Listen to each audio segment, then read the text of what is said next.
Hello friends, welcome back to my channel. তোমরা কেমন আছো? আমি ভালো আছি। তোমাদের জন্য নতুন আরেকটা ব্লগ ভিডিও নিয়ে চলে এসেছি। তো আজকের ব্লগে তোমাদের অনেক অনেক স্বাগত জানিয়ে আমি আমার ব্লগটা শুরু করছি। আর ব্লগটা শুরু করছি দেখো খুন্তি হাতে। তো এখন বাজে হচ্ছে সকাল ওই 10:30 মতো। তো সবাইকে গুড মর্নিং। তো এখন আমি বানাচ্ছি হচ্ছে টিফিন। মানে কেউ নেই বাড়িতে, আমার ছেলেও বাড়িতে নেই, শ্বশুর শাশুড়ি কেউ নেই, শুধু আমি আর দাদু আছি। তো হচ্ছে আমাদের জন্য একটু কিছু টিফিন বানিয়ে নিচ্ছি। তো হচ্ছে বানাচ্ছি কি, চলো তোমাদেরকে দেখাবো। বানাচ্ছি হচ্ছে গোলা রুটি আর হচ্ছে দুধ চা। এখন দুধটা জাল দিতে বসিয়েছি আর হচ্ছে রুটি ভাজছি। তো চলো তোমাদেরকে দেখাই। এই যে দেখতে পাচ্ছ, এখানে দুধ বসিয়েছি, জাল হচ্ছে, আর এখানে রুটি ভাজছি। তো আজও আমার হচ্ছে ঘুম থেকে উঠতে লেট হয়ে গেছে। তো 9:30টার সময় উঠেছি। তারপর হচ্ছে আমি ফ্রেশ হয়ে কটা অনেকগুলো বাসন ছিল, সেই বাসনগুলো হচ্ছে বাইরে বের করে রেখেছিল, সেগুলো আমি মেজে গামলাতে রেখে এসেছি, ধোয়া হয়নি। আর এখন এদের তারপর বর ফোন করেছিল, ওর সঙ্গে একটু ভিডিও কলে কথা বলছিলাম। তারপর হচ্ছে এই যে টিফিন বানাতে আসলাম। তো চলো বানিয়ে আগে দাদুকে দিয়ে দিই, তারপরে আমি নিজে খাবো। এখানে দেখো আমি তোমাদেরকে সব বললাম যে হচ্ছে আমি সকাল থেকে কি কি করলাম না করলাম, কখন ঘুম থেকে উঠেছি, সবই তোমাদের শুনিয়ে দিলাম। তো এখন দেখে নাও তোমরা যে হচ্ছে আমি কি করে কি করি। তো হচ্ছে এই যে গোলা রুটির জন্য আমি জানো আগে গোলা রুটিটা পারতাম না, আমি কোনো রুটিই করতে পারতাম না। তো হচ্ছে আমি এই রুটি শেখার আমার একটা আছে জানো, কেউ জানে না এখনও, শুধু আমার মাই জানবে। মাকে আমি একটু একটু বলেছিলাম, তো মা বকাও দিয়েছিল। তো মার কাছ থেকেও অনেকটা শেখা, আর কোথা থেকে শেখা আমি তোমাদেরকে সব বলবো আজকে, এই রুটির ইতিহাস। তো হচ্ছে আমি জানো যখন প্রথম প্রথম বিয়ে করে এসছি এ বাড়িতে, তখন হচ্ছে মানে আমি রান্না বান্না বলতে ওই টুকটাক কী বলো তো, ভাত করা, তারপর ওই মায়ের কাছে যেটা দেখতাম ওই বসে বসে মা রান্না করতো, আমি না পড়া করে ওইখানে গিয়ে বসে বসে দেখতাম কি করে কি করছে। তো সেগুলোই হচ্ছে মনে থাকতো, ওগুলো দিয়ে একটু চেষ্টা করতাম চালানোর। তো কি হয়েছে, আমি হচ্ছে রান্না বান্না তো যেটুকুও পারতাম, তবে ভাত তরকারি এগুলো একটু একটু পারতাম, যেটুকু এটা পারতাম হতে ওইটুকু থাক দিয়ে আর আমি চলে যেত। এদিকে হচ্ছে করে নিই। এই যে এই ট্রেটা অনেক নোংরা হয়েছে, তো এটা ধুয়ে নিয়ে আসবো, এগুলো সব নামিয়ে রাখি।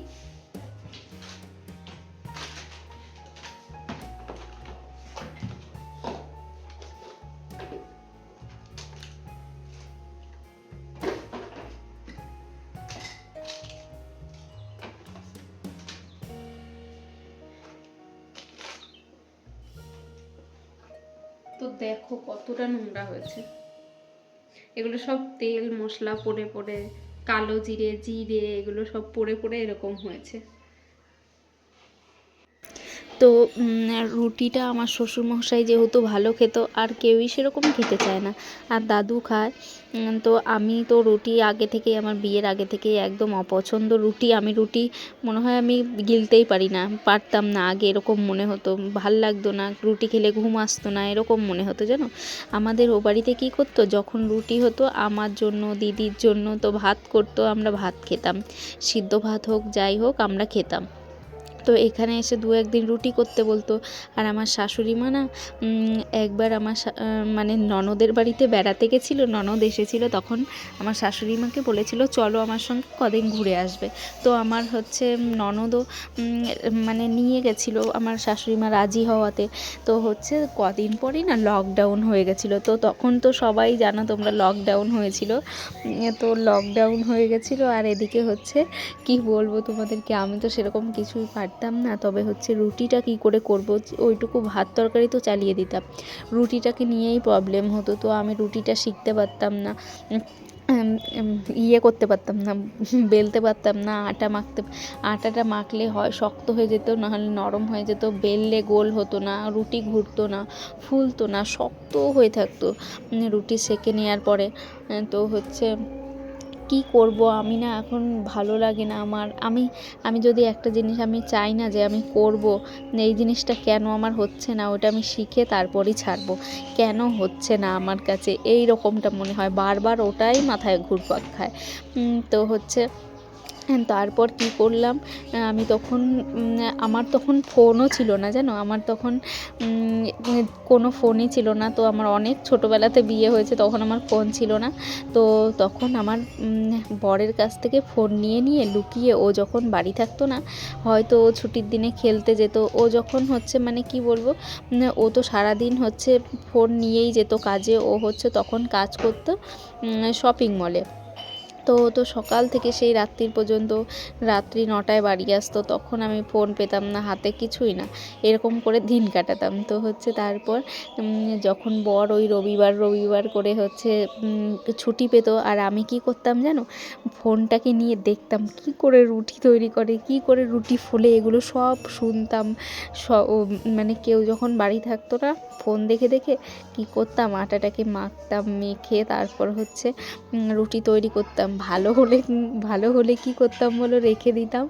আর হচ্ছে যদি আমার ভালো হয়ও নি, একদিনও ভালো হয়নি, তো কি করেছি আমি, সব রুটিগুলো ওই বেশি মাখিনি, ওই 1-2 রুটি হবে এরকম আটা মাখতাম, তো সেগুলো আমি সব যেন ফেলে দিয়েছি। তো হচ্ছে না বলে, হয় একদিন পুড়ে যাচ্ছে, না হলে একদিন হচ্ছে মানে কি বলবো, হয় হচ্ছেই না, বেলতেই পারছি না, বেলনিতে চাকিতে লেগে পড়ছে, এরকম হচ্ছে। তো আমি এই যে এই জানলাটা দেখতে পাচ্ছ রান্নাঘরের, এখান থেকে ছুঁড়ে ফেলে দিতাম ওই সাইডে।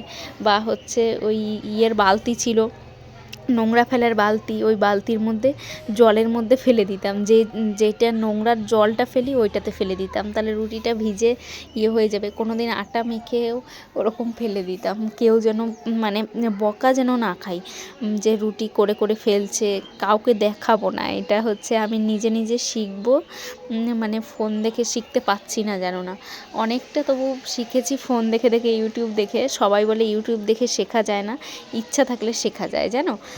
তো হচ্ছে তারপর আমি আমার মাকে ফোন করি যে মা এরকম হচ্ছে জানো। আর আমার কি একটা বলো তো, এখনও আমি যেটা মনে হয় না পারবো না বা হচ্ছে করতে পারছি না, সেগুলো আমি আমার মাকে ফোন করে বলি, মা এরকম এটা করব, তো তুমি কি করে করো একটু বলো, আমি সেরকম করব। তো আমার মাও ওই পাশ থেকে, ফোনের ওই পাশ থেকে রেসিপি বলে দেয়, আর হচ্ছে আমি এদিক থেকে করি। তো এটাও ওরকমই হয়েছিল, রুটিটা আমি মাকে জিজ্ঞাসা করেছিলাম, মা বলেছিল যেরকম করে, মা বলেছিল একটু নরম করে আটাটা মাখতে। তো হচ্ছে হ্যাঁ, একটু নরম করে মেখেছি, একদিন তো বেশি একদমই নরম হয়ে গেছে, তো হচ্ছে না রুটি। তো আবার আরেকদিন জিজ্ঞাসা করছি, তো নরম করে মাখতে বলেছে, মেখে তারপর হচ্ছে কি করতে হবে সব মা বলে দিল। তারপর হচ্ছে আমি প্রথম দিন মানে একটু ভালো হয়েছিল, অন্য দিনের তুলনায় ভালো হয়েছিল। তো তারপর এরকম আস্তে আস্তে এখন আমি অনেক ভালো রুটি করতে পারি জানো না। আর এই গোলা রুটিতেও ওরকম, গোলা রুটিটা আমার মা করতে হচ্ছে অন্য ধরনের গোলা রুটি, আমার শাশুড়ি করে অন্য ধরনের গোলা রুটি। তো আমার মা করে হচ্ছে গোলা রুটি বলতে আমাদের বলে হচ্ছে চাপড়ি। তো ওইটাকে হচ্ছে তোমরা কে খেয়েছো জানি না, ওটা লোহার কড়াইয়ে করে, তো অনেক মুচমুচে খেতে হয়, অনেক টেস্ট হয় ওটা খেতে জানো না। আর এই বাড়িতে যে গোলা রুটি করে কাদা হয়ে থাকে, আমার ওটা ভালো লাগে না, আর আমি চেষ্টা করেও পারি না জানো না। আগে তো এর গোলা রুটিও করতে পারতাম না, তো এখন হচ্ছে মানে শিখেছি, তবু সেরকম ভালো করে পারি না। তো গোলা রুটিটাও বরের কাছ থেকেও অনেকটা শেখা। তো কি করে হাতে, মানে আগে রুটিটা কি বলো তো, তাওয়াতে দিতে গেলে হাতে লেগে পড়তো, তো ওইটা কি করে ঠিক করতে হবে, ওইটা আমি আমার বরের কাছ থেকে শিখেছি। অনেক কিছুই আমি আমার বরের কাছ থেকে, মায়ের কাছ থেকে শিখেছি। তো আগে তো কিছুই জানতাম না, মা আর বর না থাকলে কি করতাম জানি না, এখনও আমি যেটা পারি না। তো আমার থেকে আমার বর অনেক ভালো রান্না করে জানো, যেই খায় আমার বরের হাতের রান্না, সেই বলে বাহ তোর তো অনেক কপাল ভালো, তুই এরকম রান্না প্রতিদিন খেতে পারিস। আমি বলি হ্যাঁ, কাজে যায় না, ও রান্নাই করে দেয় আমাকে, এগুলো বলি আমি আবার। তো হচ্ছে এখনও আমি আমার মাকে ফোন করে জিজ্ঞাসা করি কী করে রান্না করব। এটাই ছিল আমার রুটি বানানোর রহস্য, ইতিহাস বললেই চলে। তো হচ্ছে আর এখন দেখো আমি করছি খোপা। তো স্নান করে এসেছিলাম, এসেই তোমরা দেখতে পেলে যে হচ্ছে আমি ওইদিকে মানে করছিলাম, কি বেশ বাসনটা নিয়ে আসলাম, এসে ফুলকপি কেটে তারপর এই যে ওইদিকে ফুলকপি ভাজা বসিয়ে তারপর ঘরে এসেছিলাম, স্নান করেই ওগুলো করেছি। তারপর ক্রিম মাখতে আর চুল আঁচড়াতে এসেছিলাম। এখন দেখো হয়েও গেছে আমার, ফুলকপি ভাজা করেছি আর চাটনি করেছি, টমেটো কাটতে দেখলে তোমরা।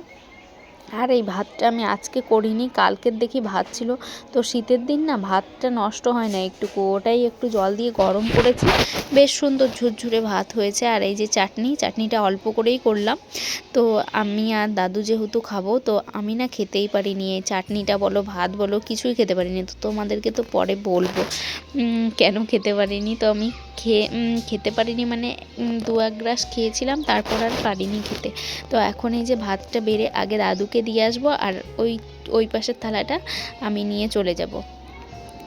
তো আমার এই তরকারির থেকে আমার এই ভাজা পোড়া খেতেই বেশি ভালো লাগে, কেন জানি না। আর এই যে একটা লঙ্কা হলে আমার, আর একটু যদি পেঁয়াজ হয় তাহলে আমার আর কিছু লাগে না। তো এই যে ঘরে একটু রোদ্দুর এসেছে, এই রোদ্দুরে বসে বসে এখন এই যে ভাতটা খাবো। তো এই যে আমার ঘরেও দেখো রোদ্দুর চলে আসে, এখন আমি যখন ভাত খাই সেই টাইমটা রোদ্দুরটা থাকে একটু না, এই টাইমটাই ঘরে রোদ্দুরটা থাকে। তো এই যে এখন আমি বসে পড়েছি খেতে। তো এই যে 2-1 বার খেয়েছি মাত্র, আর কি বলবো। তারপর এমন একটা জিনিস হলো, তাও আমার খাওয়াই পুরো ভঙ্গ হয়ে গেল, কিন্তু পেটে যেন খিদে ছিল। এই দেখো সারাদিন পর খেতে বসলাম, খেতে পারলাম না কেন জানো? তোমাদের সঙ্গে কথা বলে আমি ফোনটা রেখে, যেই ফোনটা মানে ক্যামেরাটা অফ করে আমি ফোনটা হাতে নিয়েছি, ভাবলাম একটু ফোন দেখি, সারাদিন ফোনটা ধরা হয়নি, তো ফোনটা দেখবো বলে ধরেছি। তো আমি ফেসবুকটা অন করেছি, আর এত বিশ্রী মানে অ্যাক্সিডেন্ট একটা চলে এসছে সামনে, তো ফট করে ওইটাই সামনে, আর আমার হাতে চাপ লেগে ওইটাই চালু হয়ে গেছে। মানে কি বলবো, এখন আমার একটুকুও খেতে ইচ্ছা করছে না। দেখো আমি ভাত জল ঢেলে দিলাম, ব্যাক ক্যামেরা করে দেখাবো তোমাদেরকে। তো আমি ভাতে জল ঢেলে দিলাম, আমার না ওসব দেখলে খাওয়া হয় না, বুকের মধ্যে কেমন করে, ভালো লাগছে না এখন। তো খিদে আছে কিন্তু পেটে, কিন্তু মুখ থেকে ভেতরে আর যাচ্ছে না ওটা দেখে আমার। তো কি করতে ফেসবুকটা খুললাম কে জানে। তো চলো দেখাই তোমাদেরকে। এটা যখন ভুলে যাব কারোর সঙ্গে কথা বলতে বলতে বা অন্যমনস্ক হয়ে বা ফোন দেখতে দেখতে, তখন কিছু খেতে পারবো, তার আগে আমি আর খেতে পাচ্ছি না। আমার সঙ্গে এরকমটাই হয় জানো। ওইটা দেখেছি আমি না, আমার মনে তো ওইসব নেই, আমি জানি আমি ভিডিও দেখবো বলে আমি ফেসবুকটাকে অন করি, আর একটা অ্যাক্সিডেন্ট, আমি এগুলো দেখতে পারি না, মাথা ঘুরে আমার দেখলে, আর গলা থেকে খাবার আর নামবেই না। আর আজকে তো সেরকম কোনো ভিডিও ক্লিপস দিতেই পারলাম না। তো হচ্ছে কি বলো তো, আজকে কোনো সেরকম কাজ করিনি, ওই বাসন টাসন ধুয়েছি, সকালের কাজকর্মগুলো করলাম, ব্যাস ঘর ঝাড় দিলাম, ঘর মুছিও নি আজকে, যেহেতু কেউ নেই, আর কালকে মুছেছি, তো আজ আর মুছতে হবে না, ভাবলাম পরিষ্কারই আছে ঘরটা।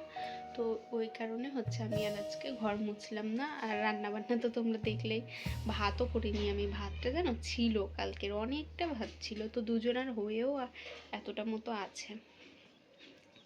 তো চলো আবার অন্য সময় দেখা হবে, আবার বিকেলবেলা বা সন্ধ্যেবেলা পরে যা করবো দেখাবো তোমাদেরকে। এখন দেখো হয়ে গেছে সন্ধে, আর এখন আমার ছেলের বায়না, ও অন্য কিছু খাবে না, ভাত খাবে, তো ও সেটা পেঁয়াজ আলু ভাজা দিয়ে ভাত খাবে। তো আমিও সেই মতো ওকে জিজ্ঞেস করলাম অন্য কিছু খাবে কি না। তো আর এইদিকে দেখো রুটির গোলাটা পড়ে আছে, এটা ফেলে দেবো। তো হচ্ছে এই যে আমি ও খাবে না অন্য কিছু, তাই হচ্ছে রুটি করতে চলে এসেছি, আলু ভাজাই করতে চলে এসেছি। আলু ভাজাটা করব পেঁয়াজ দিয়ে, তারপর ওকে কটা ভাত খাইয়ে দেবো। তো আজকে তো মাছ টাছ কিছুই হয়নি, তোমরা দেখলে আজকে তো আমি রান্নাই সেরকম করিনি। তো এই যে দুটো আলু কুচিয়ে নিয়েছি, তো রাতে আমারও হয়ে যাবে। আমিও আলু ভাজাটা আগে না ভালোবাসতাম না, এখন একটু একটু ভালোবাসি। এর থেকে আমার আলু সেদ্ধ ভালো লাগে, ভাজাটা পেঁয়াজটা না দিলে ভালো লাগে না আমার। তো এখন এই যে দুজনের জন্য ভেজে নিচ্ছি, ও এখন খাবে আর আমি রাত্রিরে ও যদি খায় আমার সঙ্গে তো খাবে। এই পেঁয়াজ আলু ভাজা দিয়েই আমি ভাতটা খাবো রাতে হচ্ছে। আর এই যে আমি হচ্ছে এখানে একটু ঢং করছিলাম, তো এই যে ভিডিও করার জন্য স্ট্যান্ড নিয়ে আসছিলাম এখানে। তো এখন চলো আজকের মতো এটুকুই থাক, তো বেশি কিছু শেয়ার করতে পারলাম না তোমাদের সাথে। আর এই যে দুধটা আমি একটু চা খাবো বলে এনেছিলাম, তো সেটা তো আর খাওয়া হলো না। টাটা সবাইকে এখন।